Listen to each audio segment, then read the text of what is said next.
Hello നമസ്കാരം. എല്ലാവരും സുഖമായിരിക്കുന്നു.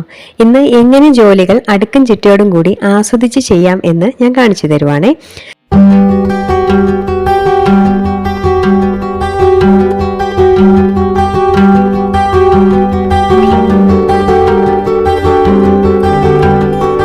ഞാൻ വീട്ടിലെ ജോലികളെല്ലാം ആസ്വദിച്ചാണ് ചെയ്യാറ്. പെട്ടെന്ന് ആരെങ്കിലും വീട്ടിൽ കയറി വന്നാൽ നമ്മൾ വീട്ടമ്മമാർക്കൊരു ടെൻഷനാണ്. സാധനങ്ങളെല്ലാം വലിച്ചു വാരിയിട്ടിരിക്കുന്നുണ്ടാവും അല്ലേ. അന്നേരം ഓടിച്ചൊന്ന് വൃത്തിയാക്കിയിട്ടേ നമ്മൾ വാതിൽ തുറക്കും. അടുക്കളയിലാണെങ്കിലോ കുക്കിംഗ് നടന്നുകൊണ്ടിരിക്കുകയായിരിക്കും. അവിടെ ഒത്തിരി പാത്രങ്ങൾ നിരന്ന് കിടക്കുന്നുണ്ടാവും. സിങ്കിലും കഴുകാൻ പാത്രങ്ങൾ ഒത്തിരി ഉണ്ടാവും. ഇതെല്ലാം ആരെങ്കിലും കണ്ടാൽ നമുക്ക് ഇന്നല്ലേ ചമ്മല്. എന്നാലോ ഒരിക്കൽ ഇതുപോലൊരു അനുഭവം ഉണ്ടായിട്ട് പിന്നീട് നമ്മളത് മാറ്റുമോ? അതുമില്ല. വീണ്ടും വീണ്ടും നമ്മൾ ഇതന്നെ ആവർത്തിച്ചുകൊണ്ടിരിക്കുകയാണ്. ചിലപ്പോൾ തോന്നും നമ്മളെന്താ ഇങ്ങനെ എന്ന്. ചിലപ്പോൾ നമ്മൾ എന്താ വിചാരിക്കാം, വൃത്തിയാക്കി വെക്കുന്ന സമയത്ത് ആരും വരില്ല, വൃത്തിയേടായി കിടക്കുന്ന സമയത്താണ് എല്ലാവരെയിലൊക്കെ കയറി വരിക എന്നുള്ളത്.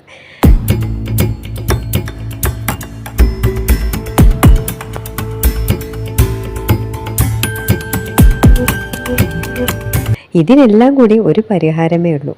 ചെറുതായി ഒന്ന് നമ്മളെ മാറ്റാം. കുറച്ച് കുറച്ച് നല്ല ശീലങ്ങൾ കൊണ്ടുവരാം. പ്രത്യേകം പറയുന്നു, ശീലങ്ങളാണ് നമ്മൾ കൊണ്ടുവരേണ്ടത്. അത് നമ്മുടെ ജീവിതത്തിൻ്റെ ഭാഗമായാൽ നമുക്ക് എല്ലാം മാറ്റിയെടുക്കാനാവും. മറ്റുള്ളവരെ മാറ്റിയെടുക്കുന്നതിലും എത്രയോ എളുപ്പമാണ് സ്വയം മാറുന്നത്, അല്ലേ?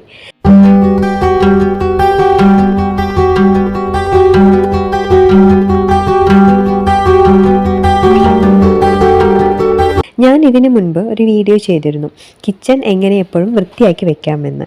അതിൽ പറഞ്ഞ ടിപ്സുകൾ ഫോളോ ചെയ്താൽ തന്നെ കിച്ചൺ അടിപൊളിയായിരിക്കും എപ്പോഴും. ഇന്ന് ഈ വീഡിയോയിലൂടെ ഞാൻ കുക്ക് ചെയ്യുമ്പോൾ എന്തെല്ലാം കാര്യങ്ങൾ ശ്രദ്ധിക്കണമെന്നും അതുകൊണ്ടുള്ള ഗുണങ്ങൾ എന്താണെന്നും നോക്കാം. പിന്നെ ജോലി കൂടുതൽ എളുപ്പമാക്കാൻ വേണ്ടി ഒരു ടിപ്പും പറഞ്ഞു തരാം.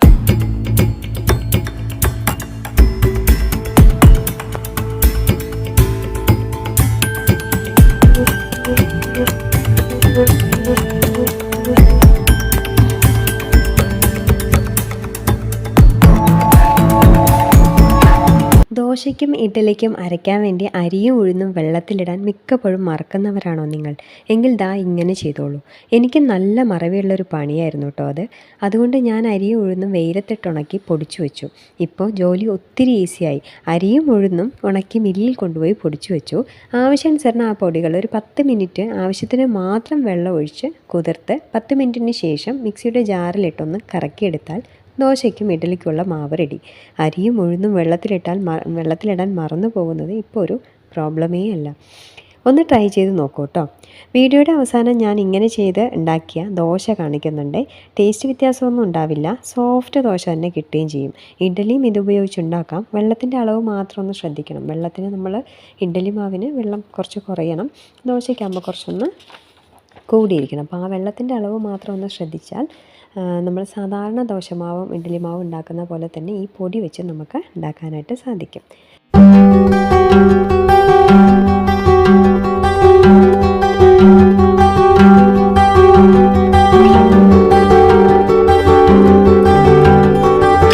ഇന്ന് ഞാൻ ചോറും മീൻകറിയും മീൻ വറുത്തതും ഉണ്ടാക്കുന്നത്. കൂട്ടത്തിൽ ദോശയ്ക്കുള്ള മാവ് അരച്ചു വയ്ക്കുന്നുമുണ്ട്. ചെയ്യുന്ന ജോലിയിൽ ഒരു താളം കൊണ്ടുവന്നാൽ നമുക്കത് ആസ്വദിക്കാനാവും. ആദ്യം ഞാൻ ചോറിനുള്ള അരി കഴുകി അടുപ്പത്ത് വയ്ക്കുന്നു. ശേഷം അരിപ്പൊടിയും ഉഴുന്നും കുതിർക്കാൻ വയ്ക്കുന്നു. 10 മിനിറ്റ് ആവശ്യമുള്ളെങ്കിലും കൂടിപ്പോയാലും കുഴപ്പമൊന്നുമില്ല കേട്ടോ. മീൻ കറിക്ക് വേണ്ട കഷ്ണങ്ങൾ മുറിച്ച് വയ്ക്കുന്നു. കുടംപുളി വെള്ളത്തിലിട്ട് വയ്ക്കുന്നു. മീൻ ഫ്രിഡ്ജിൽ നിന്ന് പുറത്ത് വയ്ക്കുന്നു. തേങ്ങ ചിരവി അരച്ച് വെച്ചതിന് ശേഷം മാത്രം മീൻ കറി വയ്ക്കാൻ തുടങ്ങുന്നു.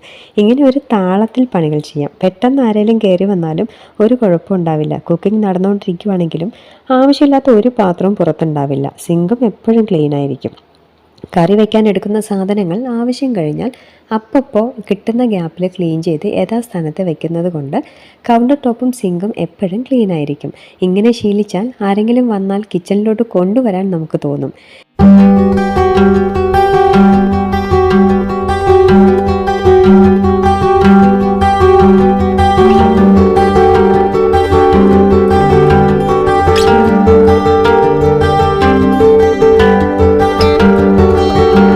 മീൻ മീൻകറി ഏകദേശം റെഡിയാവുമ്പോഴേക്കും ചോറ് തെർമൽ കുക്കറിൽ ഇറക്കി വയ്ക്കാം. ശേഷം വറുക്കാനുള്ള മീനിൽ മസാല പുരട്ടി അതും വറുത്ത് തുടങ്ങാം. മുന്നേ മസാല തേച്ച് വയ്ക്കാൻ ഗ്യാപ്പ് കിട്ടുവാണെങ്കിൽ അങ്ങനെയും ചെയ്യാം കേട്ടോ. ഇപ്പോൾ നോക്കിക്കേ, മീൻകറിയും മീൻ പൊരിക്കുന്നതും എല്ലാം തകൃതിയായി നടക്കുന്നുണ്ടെങ്കിലും കൗണ്ടർ ടോപ്പോ സിങ്കോ സ്റ്റൗവോ കണ്ടാൽ ആരെങ്കിലും മോശം പറയുമോ? ഇത്രയേ ഉള്ളൂ കാര്യം. പതിയെ പതിയെ ഒരു താളത്തിലേക്ക് ജോലികളെല്ലാം കൊണ്ടുവരുവാണെങ്കിൽ അത് നമ്മുടെ ജീവിതത്തിൻ്റെ ഭാഗമായി മാറും.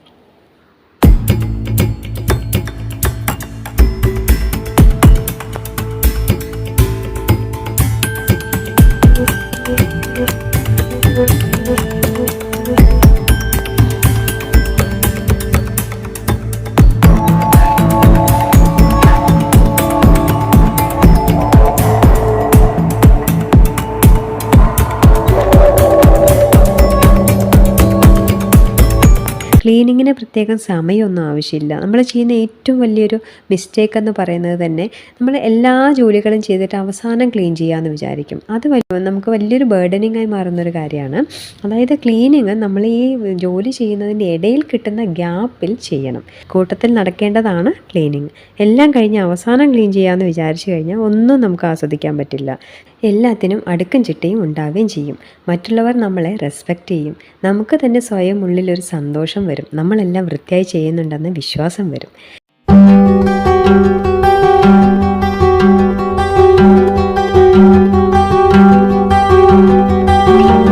സോ എന്തെങ്കിലും ആഗ്രഹമുണ്ടെങ്കിൽ അതിനുവേണ്ടി നമ്മൾ സ്വയം മാറേണ്ടതുണ്ടെങ്കിൽ അത് നമ്മൾ ആദ്യം ചെയ്യാം. നമ്മളെപ്പോഴും നമ്മുടെ ഒരു സ്റ്റാൻഡിൽ നിൽക്കുകയാണ്, ഞാൻ ഇങ്ങനെയാണ്, എനിക്കിങ്ങനെ പറ്റൂ എന്ന് പറഞ്ഞ് നമ്മളങ്ങനെ ഇരുന്ന് കഴിഞ്ഞിട്ട് വലിയ വലിയ ആഗ്രഹങ്ങൾ മനസ്സിൽ കൊണ്ടുവന്നിട്ട് എന്തെങ്കിലും കാര്യമുണ്ടോ?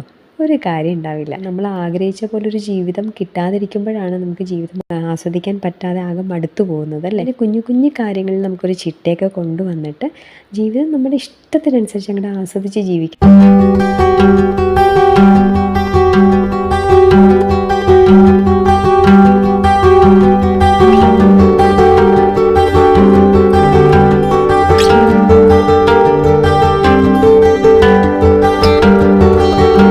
അപ്പോൾ ഇന്നത്തെ വീഡിയോ കുറച്ച് പേർക്കെങ്കിലും ഉപകാരപ്പെട്ടു എന്ന് വിചാരിക്കുന്നു. അപ്പോൾ എല്ലാവർക്കും നല്ലൊരു ഹാപ്പി ഡേ ആശംസിക്കുന്നു.